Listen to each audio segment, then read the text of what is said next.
continuity of reform is not always guaranteed.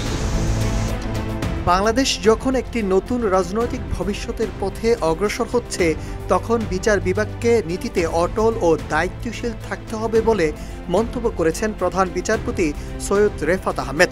তিনি বলেন, বিচার বিভাগ ব্যর্থ হলে কোনো সংস্কারই দীর্ঘস্থায়ী হবে না। 22 নভেম্বর ঢাকায় আয়োজিত বে অব বেঙ্গল কনভারসেশনে 2025-এর এক অধিবেশনে তিনি এসব কথা বলেন।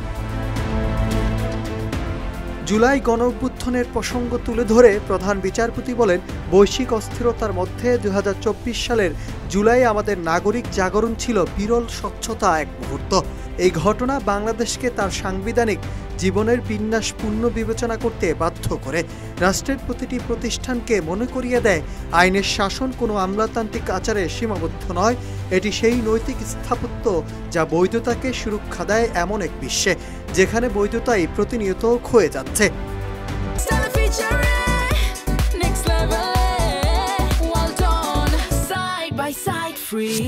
তিনি বলেন, জুলাই বিপ্লব নাগরিক ও সংবিধানের সম্পর্কে নতুনভাবে বিশুদ্ধ করার সুযোগ এনে দিয়েছিল। স্বচ্ছতা, জবাবদিহিতা ও সাড়া দেওয়ার ক্ষমতা, এই তিনটি মূল্যবোধ তখন জনসচেতনতার কেন্দ্র হয়ে ওঠে।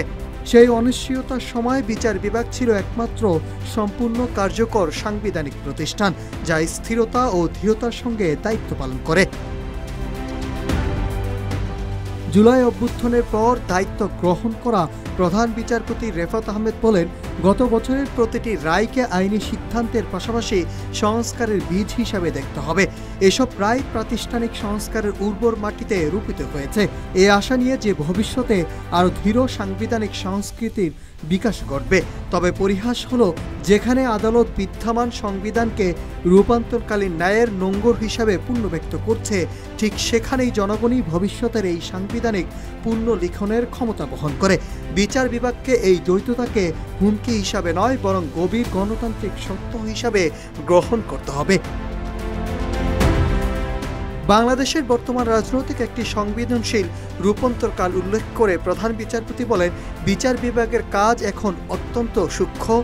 বর্তমান সংবিধানের অখণ্ডতা বজায় রাখা এবং একই সঙ্গে মানসিক, প্রাতিষ্ঠানিক ও নৈতিকভাবে প্রয়োজনীয় সংস্কার পন্থার জন্য প্রস্তুত থাকা। তিনি জোর দিয়ে বলেন, নীতি এবং স্থিতিশীলতা, স্বাধীনতা ও সততার উপর প্রতিষ্ঠিত বিচার বিভাগ ছাড়া কোনো গণতান্ত্রিক ভবিষ্যৎ টিকতে পারে না। Nahid Hasan, news desk, Ittefaq.